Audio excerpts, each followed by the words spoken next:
ಇದೇ ನಾಡು ಇದೇ ಭಾಷೆ ಎಂದೆಂದೂ ನನ್ನದಾಗಿರಲಿ. ಹಾಯ್ ಹಲೋ ನಮಸ್ತೆ, ಎಲ್ಲರೂ ಹೇಗಿದ್ದೀರಾ? ಎಲ್ಲರೂ ಚೆನ್ನಾಗಿದ್ದೀರಾ ಅಂತ ಭಾವಿಸ್ತಾ ಇಂದಿನ ವಿಡಿಯೋವನ್ನು ಪ್ರಾರಂಭಿಸೋಣ ಬನ್ನಿ. ಇಂದಿನ ವಿಡಿಯೋದಲ್ಲಿ third sem BA SCP syllabus sociology Bengaluru university 2025-26 second chapter ನೋಡೋಣ. ಸೆಕೆಂಡ್ ಚಾಪ್ಟರ್ ಸಾಮಾಜಿಕ ಉದ್ಯಮಿ. ನಾವು ಡೀಪಾಗಿ ಎಕ್ಸ್ಪ್ಲೇನ್ ಮಾಡ್ಕೊತ ಹೋಗೋದು ಬೇಡ, ಮೇನ್ ಪಾಯಿಂಟ್ಸ್ ಯಾವ ಬರ್ತಾವೋ ಅವನ್ನಷ್ಟೇ ನೋಡ್ಕೊತ ಹೋಗೋಣ ಬನ್ನಿ.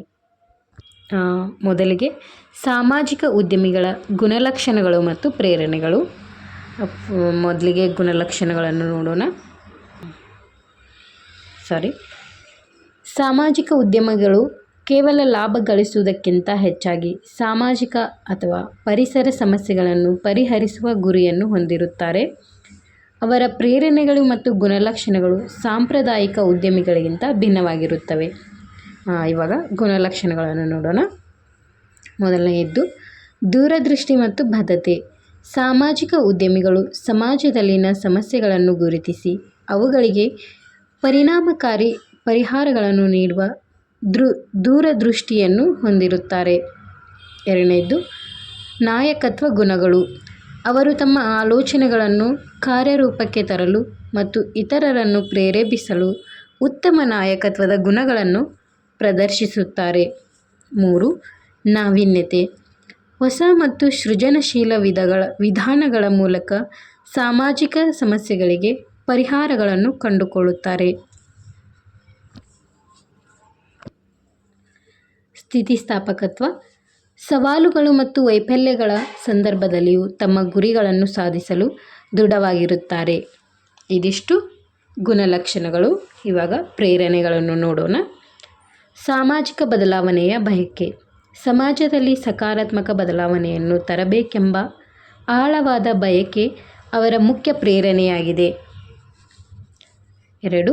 ಸಮಸ್ಯೆ ಪರಿಹಾರ ಅಂದರೆ ಬಡತನ, ಅಸಮಾನತೆ, ಶಿಕ್ಷಣದ ಕೊರತೆ, ಪರಿಸರ ಸಮಸ್ಯೆಗಳಂತಹ ವಿಷಯಗಳನ್ನು ಪರಿಹರಿಸುವಲ್ಲಿ ತೃಪ್ತಿ ಕಂಡುಕೊಳ್ಳುತ್ತಾರೆ. 3. ವೈಯಕ್ತಿಕ ಮೌಲ್ಯಗಳು ಅಂದರೆ ನೈತಿಕ ಮತ್ತು ವೈಯಕ್ತಿಕ ಮೌಲ್ಯಗಳು ಅವರನ್ನು ಈ ಹಾದಿಯಲ್ಲಿ ಅಂದರೆ ಸಮಾಜಕ್ಕೆ ಏನೋ ಒಂದು ಒಳ್ಳೆಯದನ್ನು ಮಾಡಬೇಕೆಂಬ ಹಾದಿಯಲ್ಲಿ ನಡೆಯಲು ಪ್ರೇರೇಪಿಸುತ್ತವೆ. 4. ಸಮುದಾಯದ ಮೇಲಿನ ಪ್ರೀತಿ ಅಂದರೆ ನಿರ್ಲಕ್ಷಿತ ಮತ್ತು ಹಿಂದುಳಿದ ಸಮುದಾಯಗಳಿಗೆ ಸಹಾಯ ಮಾಡುವುದು ಅವರ ಪ್ರೇರಣೆಯಾಗಿದೆ. ಇದಿಷ್ಟು ಸಾಮಾಜಿಕ ಉದ್ಯಮಿಗಳ ಗುಣಲಕ್ಷಣಗಳು ಮತ್ತು ಪ್ರೇರಣೆಗಳು. ಇವಾಗ ನಾವು ನಾಯಕತ್ವ ಮತ್ತು ನಾವೀನ್ಯತೆಯ ಬಗ್ಗೆ ಸಮಾಜಶಾಸ್ತ್ರೀಯ ಸಿದ್ಧಾಂತಗಳನ್ನು ನೋಡೋಣ. ಸಾಮಾಜಿಕ ಉದ್ಯಮಶೀಲತೆಯ ಸಂದರ್ಭದಲ್ಲಿ ನಾಯಕತ್ವ ಮತ್ತು ನಾವೀನ್ಯತೆಯ ಕುರಿತು ಪ್ರಮುಖ ಸಮಾಜಶಾಸ್ತ್ರೀಯ ಸಿದ್ಧಾಂತಗಳು ಇವೆ. ಅದರಿಗೆ ಮೊದಲನೇದು ಮ್ಯಾಕ್ಸ್ ವೆಬರ್ ಅವರ ಸಿದ್ಧಾಂತ. ವೆಬರ್ ಅವರ ಕರಿಸ್ಮಾಟಿಕ್ ನಾಯಕತ್ವ ಸಿದ್ಧಾಂತವು ಸಾಮಾಜಿಕ ಉದ್ಯಮಿಗಳಿಗೆ ಅನ್ವಯಿಸುತ್ತವೆ.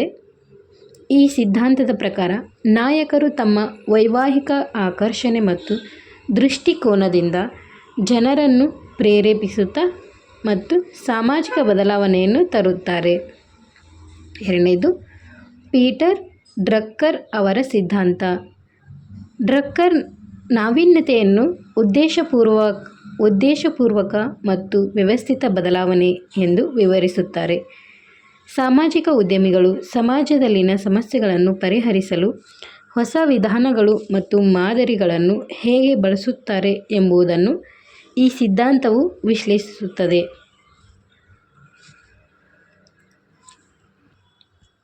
ನೆಕ್ಸ್ಟ್ ಡಿಮ್ಯಾಜಿಯೋ ಮತ್ತು ಪೊವೆಲ್ ಅವರ ಸಿದ್ಧಾಂತ. ಇವರ ಸಾಂಸ್ಥಿಕ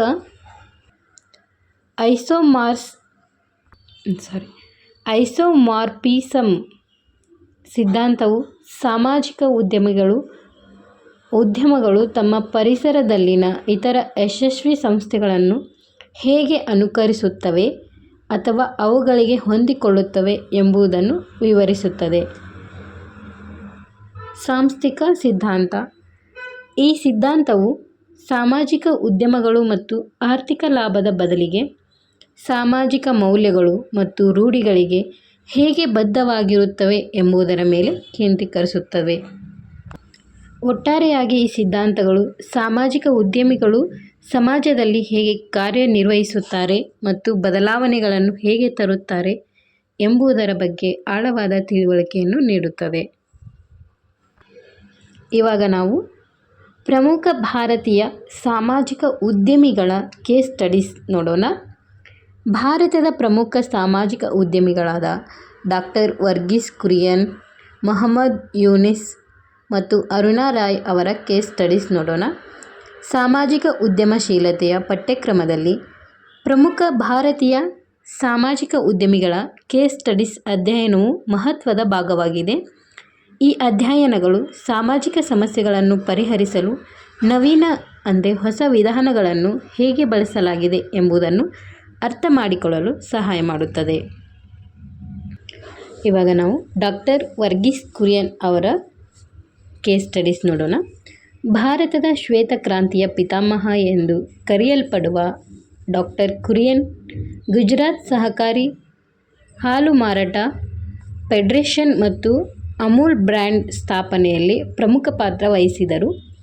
ಇವರ ಮಾದರಿಯು ಲಕ್ಷಾಂತರ ಸಣ್ಣ ರೈತರನ್ನು ಒಗ್ಗೂಡಿಸಿ ಅವರಿಗೆ ಆರ್ಥಿಕ ಸ್ವಾತಂತ್ರ್ಯ ಮತ್ತು ಘನತೆಯನ್ನು ತಂದುಕೊಟ್ಟಿತು. ಇದು ಸಹಕಾರಿ ತತ್ವಗಳ ಆಧಾರದ ಮೇಲೆ ದೊಡ್ಡ ಪ್ರಮಾಣದ ಸಾಮಾಜಿಕ ಪರಿವರ್ತನೆಯ ಯಶಸ್ವಿ ಉದಾಹರಣೆಯಾಗಿದೆ. 2. ಮೊಹಮ್ಮದ್ ಯೂನಿಸ್.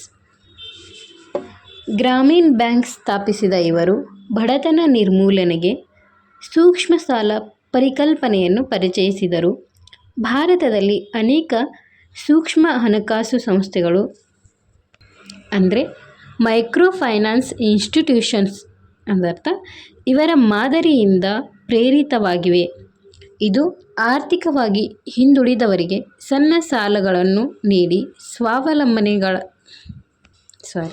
ಸ್ವಾವಲಂಬಿಗಳಾಗಲು ನೆರವಾಗುವ ಮಾದರಿಯಾಗಿದೆ. ನೆಕ್ಸ್ಟ್, ಅರುಣಾ ರಾಯ್. ಮಜದೂರ್ ಕಿಸಾನ್ ಶಕ್ತಿ ಸಂಘಟನಾ MKSS ಸಂಸ್ಥೆಯ ಸಹ ಸಂಸ್ಥಾಪಕರಾದ ಇವರು ಮಾಹಿತಿ ಹಕ್ಕು ಕಾಯ್ದೆ ರೈಟ್ ಟು ಇನ್ಫಾರ್ಮೇಷನ್ ಆ್ಯಕ್ಟ್ ಜಾರಿಗೆ ತರಲು ನಡೆಸಿದ ಹೋರಾಟದಲ್ಲಿ ಪ್ರಮುಖರಾಗಿದ್ದರು. ಇವರ ಕಾರ್ಯವು ಪಾರದರ್ಶಕತೆ ಮತ್ತು ಹೊಣೆಗಾರಿಕೆಯನ್ನು ಉತ್ತೇಜಿಸುವ ಮೂಲಕ ಆಡಳಿತದಲ್ಲಿ ಸಾಮಾಜಿಕ ಬದಲಾವಣೆಯನ್ನು ತರುವಲ್ಲಿ ಯಶಸ್ವಿಯಾಗಿದೆ. ಈ ಕೇಸ್ ಸ್ಟಡೀಸ್ಗಳು ಸಾಮಾಜಿಕ ಉದ್ಯಮಿಗಳು ಕೇವಲ ಲಾಭದಾಯಕವಲ್ಲದೆ ಸಮಾಜದ ಆಳವಾದ ಸಮಸ್ಯೆಗಳಿಗೆ ಶಾಶ್ವತ ಪರಿಹಾರವನ್ನು ಹೇಗೆ ಒದಗಿಸುತ್ತಾರೆ ಎಂಬುದನ್ನು ತೋರಿಸಿಕೊಡುತ್ತದೆ. ಇದಿಷ್ಟು ಸಾಮಾಜಿಕ ಉದ್ಯಮಿ ಮೇನ್ ಪಾಯಿಂಟ್ಸ್. ಇವಾಗ 5 ಮಾರ್ಕ್ಸ್ ಕ್ವಶನ್ಸ್ ನೋಡೋಣ. ಸಾಮಾಜಿಕ ಉದ್ಯಮಿಗಳ ಮುಖ್ಯ ಗುಣಲಕ್ಷಣಗಳು ಮತ್ತು ಪ್ರೇರಣೆಗಳನ್ನು ವಿವರಿಸಿ. 2. ನಾಯಕತ್ವದ ಸಮಾಜಶಾಸ್ತ್ರೀಯ ಸಿದ್ಧಾಂತಗಳು ಸಾಮಾಜಿಕ ಉದ್ಯಮಶೀಲತೆಗೆ ಹೇಗೆ ಅನ್ವಯಿಸುತ್ತವೆ. 3. ಭಾರತದ ಒಬ್ಬ ಪ್ರಮುಖ ಸಾಮಾಜಿಕ ಉದ್ಯಮಿಯ ಕೇಸ್ ಸ್ಟಡೀಸನ್ನು ಸಂಕ್ಷಿಪ್ತವಾಗಿ ವಿವರಿಸಿ. ಇವಾಗ 10 ಮಾರ್ಕ್ಸ್ ಕ್ವಶನ್ಸ್ ನೋಡೋಣ. ಸಾಮಾಜಿಕ ಉದ್ಯಮಿಗಳ ಗುಣಲಕ್ಷಣಗಳು ಮತ್ತು ಪ್ರೇರಣೆಗಳನ್ನು ವಿವರವಾಗಿ ಚರ್ಚಿಸಿ ಮತ್ತು ಸೂಕ್ತ ಉದಾಹರಣೆಗಳನ್ನು ನೀಡಿ. 2. ಸಾಮಾಜಿಕ ಉದ್ಯಮಶೀಲತೆಯಲ್ಲಿ ನಾಯಕತ್ವ ಮತ್ತು ನಾವೀನ್ಯತೆಯ ಪಾತ್ರವನ್ನು ಸಮಾಜಶಾಸ್ತ್ರೀಯ ಸಿದ್ಧಾಂತಗಳ ಆಧಾರದ ಮೇಲೆ ವಿಮರ್ಶಾತ್ಮಕವಾಗಿ ವಿಶ್ಲೇಷಿಸಿ. 3. ಭಾರತದಲ್ಲಿನ ಪ್ರಮುಖ ಸಾಮಾಜಿಕ ಉದ್ಯಮಿಗಳ 2 ವಿಭಿನ್ನ ಕೇಸ್ ಸ್ಟಡೀಸ್ಗಳನ್ನು ಹೋಲಿಸಿ ಮತ್ತು ಅವರ ಯಶಸ್ವಿಗೆ ಕಾರಣವಾದ ಅಂಶಗಳನ್ನು ಗುರುತಿಸಿ. ಇದಿಷ್ಟು ಸೆಕೆಂಡ್ ಚಾಪ್ಟರ್ ಸಾಮಾಜಿಕ ಉದ್ಯಮಿಯದ್ದಾಗಿತ್ತು. ವಿಡಿಯೋ ಇಷ್ಟ ಆದರೆ ಲೈಕ್ ಮಾಡಿ, ಶೇರ್ ಮಾಡಿ, ಕಮೆಂಟ್ ಮಾಡಿ ಹಾಗೂ ಕಂಟೆಂಟ್ ಇಷ್ಟ ಆದರೆ ಮಾತ್ರ ಸಬ್ಸ್ಕ್ರೈಬ್ ಮಾಡಿ. ಧನ್ಯವಾದಗಳು.